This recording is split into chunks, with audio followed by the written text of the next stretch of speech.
Hello guys, welcome to our new video. আসসালামু আলাইকুম। তো আজকে আপনাদের সামনে আমি আরেকটা নতুন ভিডিও নিয়ে চলে এসেছি। তো আজকে আপনাদেরকে দেখাবো প্যানকেকের রেসিপি। তো একটা পারফেক্ট প্যানকেক বানাতে কীভাবে করতে হয় তো সেটা দেখে নিন।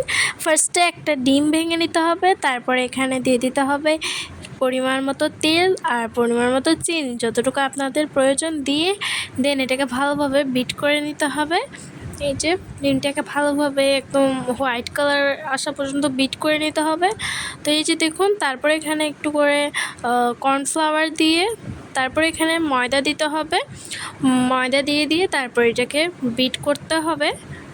তারপরে আমরা 1 কাপের মতো দুধ নিয়েছি। দুধটা ফুল দিয়ে দিতে হবে না, কিছুক্ষণ পরপর 2-3 বারের মতো করে দিয়ে দেন বিট করে নিচ্ছি ভালোভাবে ময়দা দিয়ে। দেন এই যে আমাদের ব্যাটারটা কিন্তু একদম রেডি হয়ে গিয়েছে, একটু পারফেক্ট ব্যাটার রেডি হয়ে গিয়েছে দেখতে পাচ্ছেন।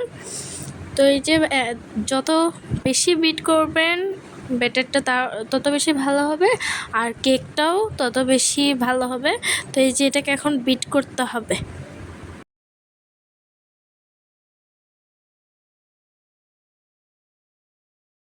তো এই যে গাইস, এখন হচ্ছে চুলায় একটি প্যান বসিয়ে দিয়েছি, আর প্যানটা কিছুক্ষণ একটু গরম করে নেওয়ার পরে একটু গরম হয়ে গিয়েছে ভালোভাবে।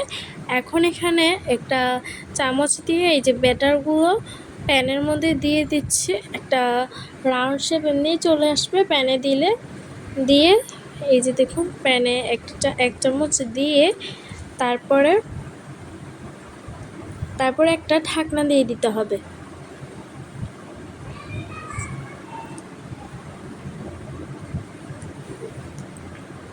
ঢাকনাটা দিয়ে 5-6 সেকেন্ডের জন্য এখানে রেখে তারপরে এই যে আমরা ঢাকনাটা তুলে দেখতে পাচ্ছেন, এটা কিছুটা ফুটো ফুটো টাইপসের, মানে এটা হচ্ছে কালারটা দেখুন কত সুন্দর এসেছে। আর এটা চিতই পিঠার মতো যখন ফুটো ফুটো হয়ে আসবে তখন বুঝতে পারবেন হয়ে গিয়েছে। তারপরে এটাকে উল্টিয়ে দিয়ে আরও কিছুক্ষণ রেখে তারপরে এই যে হয়ে গিয়েছে। দেখুন গাইস, কালারটা কত বেশি সুন্দর এসেছে আর একটা পারফেক্ট কেক এসেছে। এটাকে আমি আপনাদেরকে ভেঙে দেখাচ্ছি। এই যে দেখুন, এটা অনেকটাই সফট আর ভিতরের অনেকটাই সফট হয়েছে, আর এটা খেতেও কিন্তু অনেক টেস্টি হয়েছে। আর এটা দেখতে কতটুকু লোভনীয় লাগছে, জাস্ট দেখুন অনেক সুন্দর হয়েছে কেকটা। তো আপনারাও চাইলে বাসায় এভাবে কেক বানিয়ে নিয়ে নিতে পারেন, অনেক ইজি। প্রায় আপনাদের 10 মিনিটের ভিতরে খুব ভালো প্যানকেক রেডি হয়ে যাবে। তো চলুন এবার এটা খেয়ে দেখা যাক। আর গাইস, এই যে এটাকে আমি এখন ট্রাই করে দেখছি। ওয়াও গাইস, এই কেকটা আসলে অনেক বেশি ইয়ামি হয়েছে। আপনারাও চাইলে বাসায় এভাবে বানিয়ে খেতে পারেন।